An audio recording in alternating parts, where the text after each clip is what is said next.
இயேசுவில் பிரியமான சகோதர சகோதரிகளே, ஆரோக்கியனையினுடைய அன்பு பிள்ளைகளே, அனைவரும் சொல்வோம்: இயேசுவுக்கே புகழ், இயேசுவுக்கே மகிமை, இயேசுவுக்கே நன்றி, மரியே வாழ்க. இயேசுவில் பிரியமானவர்களே, இன்றைய மறையுரையினுடைய மைய சிந்தனை என் நம்பிக்கை என் கடவுளே. என்னுடைய நம்பிக்கை என்னுடைய கடவுள் மட்டுமே என்ற மைய சிந்தனையில் உங்களை சிந்திக்க அழைக்கின்றேன். இன்றைய லூக்கா நற்செய்தியிலிருந்து வாசிக்க கேட்டோம். அந்த ஏழையில் கைம்பெண், அந்த ஏழை கைம்பெண் காணிக்கை போடுவதை நாம் பார்க்கின்றோம். 2 காசுகளை காணிக்கையாக போடுவதை நாம் பார்க்கின்றோம். அதை இயேசு பாராட்டுகிறார், உயர்த்தி பேசுகிறார். ஏன் அந்த ஏழையை உயர்த்தி பேச வேண்டும், பாராட்டி பேச வேண்டும்? ஏனென்றால் பணக்காரர்கள் எல்லாம் நிறையாக காணிக்கை போடுகின்ற சமயத்தில் 2 காசுகளை மட்டுமே அந்த கைம்பெண் போடுகின்றார். ஏன் என்று சிந்திப்போம். இயேசுவில் பிரியமான சகோதர சகோதரிகளே, விவிலிய அறிஞர்களுடைய கருத்துப்படி இந்த ஏழை கைம்பெண் காணிக்கையாக போட்ட 2 காசுகள் என்பது 2 நாட்கள் வேலை பார்த்து பெற்ற சம்பளம், கூலியாகும். அந்த 2 நாள் சம்பளத்தையுமே காணிக்கை பெட்டியில் போடுகிறார். அதனால்தான் இயேசு பாராட்டுகிறார். மிக முக்கியமான ஒரு குணம் அந்த ஏழை கைம்பெண்ணுடைய தற்கையளிப்பு, தன்னையே கையளித்தது. தன் பிழைப்புக்காக எதையுமே வைத்து கொள்ளாமல், தன்னுடைய பிழைப்பிற்காக எதையும் வைத்து கொள்ளாமல், நாளைய தினத்திற்கு உணவு வேண்டும் என்ற கவலையெல்லாம் கொள்ளாமல், எல்லாவற்றையுமே இறைவன் பார்த்து கொள்வார், எல்லாவற்றையுமே இறைவன் பார்த்து கொள்வார். நான் இறைவனுக்கு சொந்தமானவள், எல்லாவற்றையும் இறைவன் பார்த்து கொள்வார், நான் இறைவனுக்கு சொந்தமானவள், என் நம்பிக்கை என் கடவுளே என்ற ஒரு மனநிலையில் தன்னையும் கொடுத்து தன்னிடத்தில் உள்ள எல்லாவற்றையும் அந்த காணிக்கை பெட்டியிலே அவர் கொடுக்கின்றார். அதனால்தான் இயேசு இன்றைய நற்செய்தியில் அந்த பெண்ணை பாராட்டுகின்றார். தன்னை முழுவதுமாக அவர் கையளிக்கின்றார். இந்த நிலையை, இந்த ஸ்டாண்டை நம்முடைய வாழ்க்கையில் நாம் எடுத்தோம் என்றால், இந்த ஏழை கைம்பெண் போன்று இந்த ஒரு நிலையை வாழ்க்கையில் நாம் எடுத்தோம் என்றால், எத்தனை வேதனைகள், சோதனைகள், கவலைகள், கண்ணீர்கள் வந்தாலும் நாம் இந்த கைம்பெண்ணை போன்று செல்வோம். ஏன் தெரியுமா? தற்கையளிப்பு. எல்லாவற்றையும் கடவுள் பார்த்து கொள்வார். எனக்கு என்று இருந்தது அந்த 2 காசுகள் மட்டுமே, அதையும் நான் காணிக்கை பெட்டியில் போட்டுவிடுகிறேன். ஏனென்றால் கடவுள் என்னை பார்த்து கொள்வார், நான் கடவுளுக்கு சொந்தமானவன், என் நம்பிக்கை என் கடவுளே என்ற ஒரு நம்பிக்கை இருந்ததனால்தான் அந்த ஏழை கைம்பெண் அப்படி செய்தாள். நம்முடைய வாழ்க்கையிலும் அப்படித்தான். நம்மையே முழுவதுமாக ஆண்டவருக்கு கையளிக்கின்ற பொழுது, தன்னை முழுவதுமாக, நம்மை முழுவதுமாக கையளிக்கின்ற பொழுது, எத்துணை வேதனைகள் வந்தாலும் கடவுள் பார்த்து கொள்வார். 1000 பேர் எனக்கு எதிராக இருந்தாலும் சரி, கடவுள் என்னோடு இருக்கிறார் என்ற ஒரு மனநிலையில் நாம் கடந்து செல்வோம். அதற்காக 2 உதாரணங்களை சொல்கின்றேன். நம்பிக்கையை பற்றி, கடவுள் மீது வைத்துள்ள விசுவாசத்தை பற்றி நாம் திருவிவிலியங்களில் பழைய ஏற்பாட்டிலும் சரி புதிய ஏற்பாட்டிலும் சரி நிறைய இடங்களில் பார்க்கின்றோம். ஆனால் இந்த நம்பிக்கை, துன்பங்கள் வருகின்ற பொழுது கடவுள் மீது வைத்திருக்கின்ற நம்பிக்கைக்கு எடுத்துக்காட்டாக நான் அதிகம் படித்து பார்ப்பது 2. ஒன்று பழைய ஏற்பாடு, மற்றொன்று புதிய ஏற்பாட்டில் உள்ள ஒரு நிகழ்வு. அதை சொல்லி இன்றைய மறையுரையை நான் முடிக்கின்றேன். நீங்கள் திருப்பலி முடிந்து வீட்டிற்கு சென்றால் இந்த பகுதியை எடுத்து படித்து பாருங்கள். பழைய ஏற்பாடு புத்தகம் 2 குறிப்பேடு, பழைய ஏற்பாட்டில் 2 குறிப்பேடு, அதிகாரம் 20 இறைவசனங்கள் 1 to 30. 2 குறிப்பேடு, அதிகாரம் 20 இறைவசனங்கள் 1 to 30. மிகப்பெரிய ஒரு நீளமான பகுதி. நான் சுருக்கி சொல்கின்றேன். கடவுள் மீது வைத்துள்ள நம்பிக்கை, என் நம்பிக்கை என் கடவுளே என்பதற்காக சொல்கின்றேன். யோசபாத்து என்ற ஒரு அரசன் இருக்கின்றான். யோசபாத்து என்ற ஒரு அரசன் இருக்கின்றான். அவனை எதிர்த்து 3 நாடுகள் படையெடுத்து வருகின்றன. மோவாபியர், அம்மோனியர், மெயோனியர். இந்த 3 நாட்டு அரசர்களும் படையெடுத்து வருகின்றார்கள். உதாரணமாக வைத்துக் கொள்வோமே, ஒரு நாட்டிற்கு 100 படை வீரர்கள் என்றால் 300 படை வீரர்கள் அந்த யோசபாத்தை எதிர்த்து வருகிறார்கள். ஆனால் யோசபாத்திடம் இருப்பது 100 படை வீரர்கள். இதை பார்த்தவுடன் ஒரு பயம் வருகின்றது. ஆனால் யோசபாத் என்ன தெரியுமா செய்கிறார்? தன்னுடைய நாட்டு மக்களையும் படை வீரர்களையும் அழைத்து உண்ணா நோன்பிருந்து மன்றாடுங்கள் என்று சொல்கின்றார். எப்படி சாத்தியமாகும்? 300 பேர் எதிர்க்க வருகிறார்கள். தன்னிடத்தில் உள்ளதே 100 பேர் மட்டுமே. அந்த 300 பேரை எதிர்க்க வேண்டும் என்றால் வலிமையாக உணவு உண்டு தங்களை தயார்படுத்தி கொண்டால்தான் குறைந்தது ஒரு சிலரையாவது நாம் எதிர்க்க முடியும். ஆனால் யோசபாத்து சொல்கிறார், உண்ணா நோன்பிருந்து மன்றாடுங்கள் என்று சொல்கிறார்.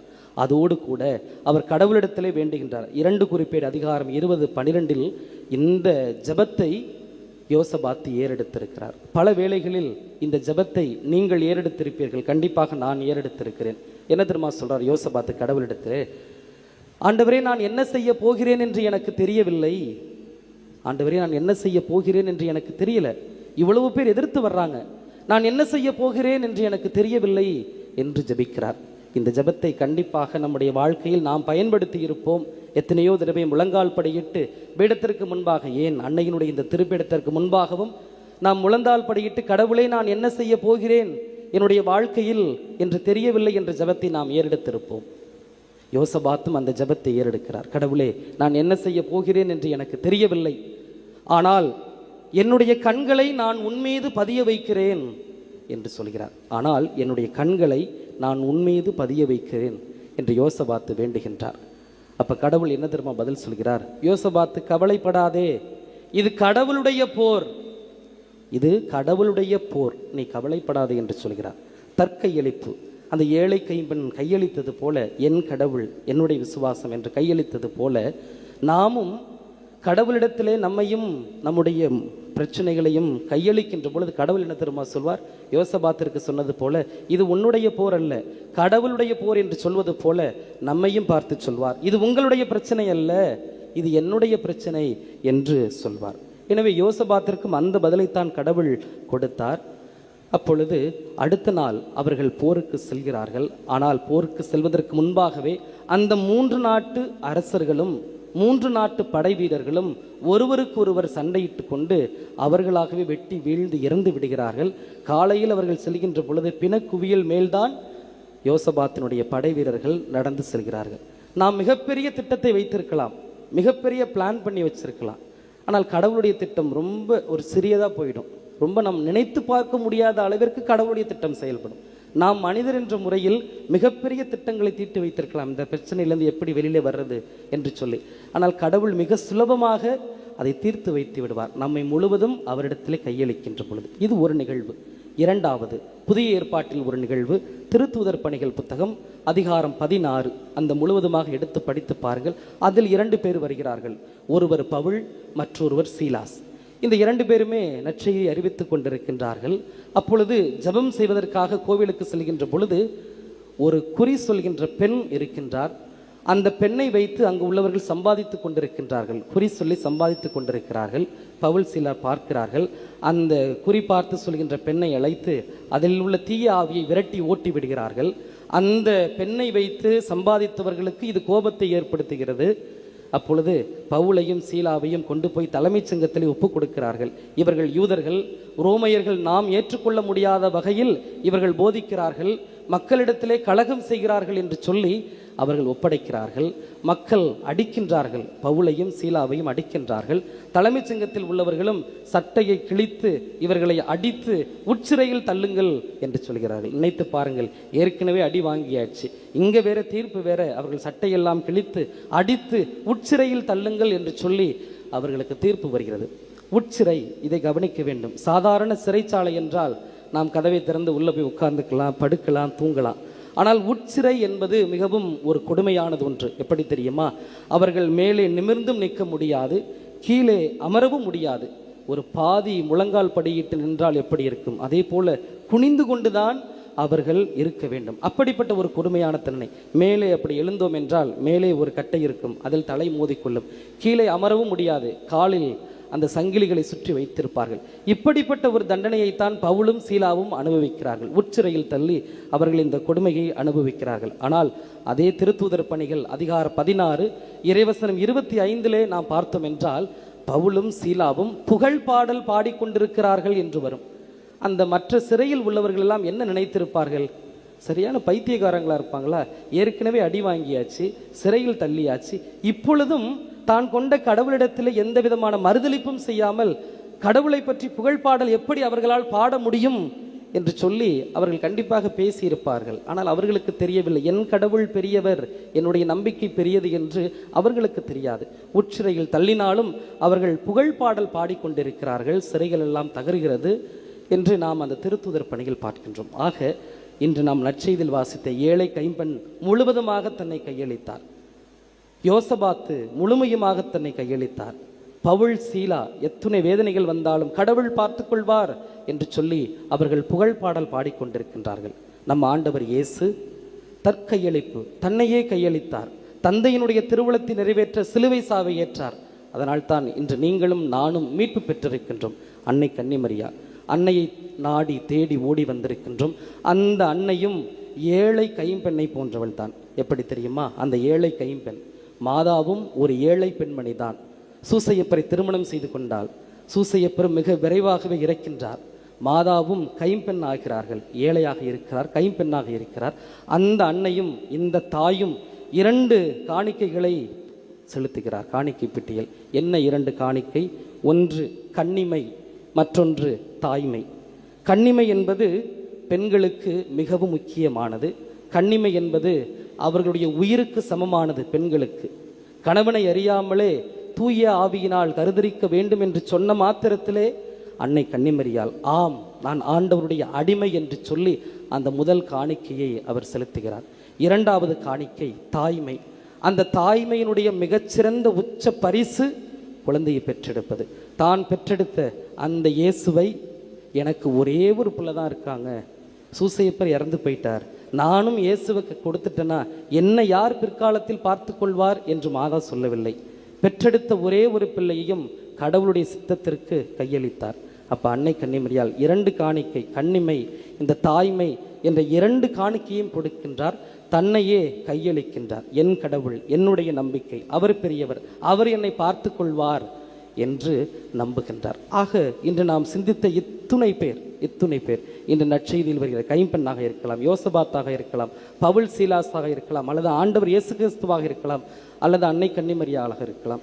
இவர்கள் அனைவரும் தன்னை முழுவதுமாக கையளித்தார்கள். கடவுள் பார்த்து கொள்வார், என் கடவுள் பெரியவர்.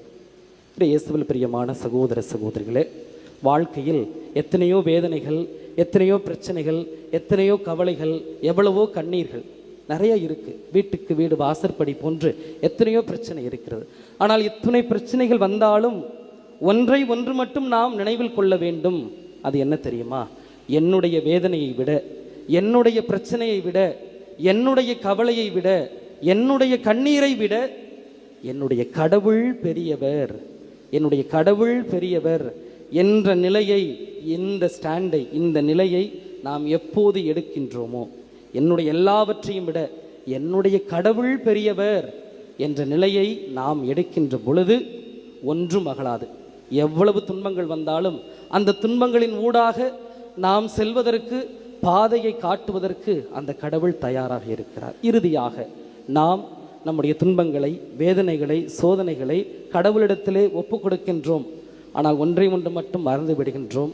நம்மை நாம் முழுமையாக கடவுளிடத்தில் அர்ப்பணிப்பது கிடையாது. பிரச்சனை வரும்போது, வேதனை வரும்போது அதை மட்டும் கொண்டு போய் கடவுளிடத்திலே கையளிக்கின்றோம். ஆனால் நம்மை நாம் முழுவதுமாக கையளிப்பது கிடையாது. ஏழை கைம்பெண், இருந்த 2 காசுகள், நாளைக்கு உணவுக்கு வேணும், ஒன்றுமே இல்லையே அப்படி என்று கவலையெல்லாம் படலை. கடவுள்கிட்ட ஒப்பு கொடுத்து போய்விட்டார். சில நேரங்களிலே நாம் ஜெபம் செய்தாலும், நாம் இங்கே முட்டி போட்டு அமர்ந்து ஜெபம் செய்து கொண்டிருந்தாலும் நம்முடைய மனது உள்ளுக்குள்ளாக மனித முறையில் பிளான் பண்ணிகிட்டு இருக்கோம், திட்டங்களை தீட்டிக்கிட்டு இருக்கிறோம். உண்மைதானே? நம்ம இங்கே உட்காந்து முட்டி போட்டாலும், ஆண்டவரே இவ்வளோ பிரச்சனை இருக்குது, இவ்வளோ வேதனை இருக்குன்னு சொல்லிக்கிட்டு இருக்கும் பொழுது, அருளிருந்த மாதிரியே வாழ்க மாதாவே என்று சொல்லி கொண்டிருக்கின்ற பொழுது உள்ளுக்குள்ளாக சைடு லைன், அதர் ரோட்டில் நாம் மனித முறையில் திட்டங்களை தீட்டி கொண்டு இருக்கின்றோம். அப்படி தீட்டக்கூடாது. கடவுளிடத்தில் ஒப்பு கொடுத்து விட்டோம். மாதா எவ்வளவோ புதுமைகள் சொல்லிக்கொண்டே போகலாம். அப்போ முழுவதுமாக ஒப்பு கொடுக்க வேண்டும். நீ தான், உன்னை நம்பி தான் வந்திருக்கிற, வேற யாருமே கிடையாது, எதுவுமே கிடையாது என்று நாம் முழுவதுமாக கையளிக்கின்ற பொழுது அந்த நம்பிக்கையை தான் கடவுள் பார்க்கின்றார். எனவே இவர்கள் தன்னை கையளித்தது போல நாமும் கையளித்தோம் என்றால் கடவுள் நம்மை பார்த்து கொள்வார், கடவுள் நம்மை வழி நடத்துவார். ஆமென்.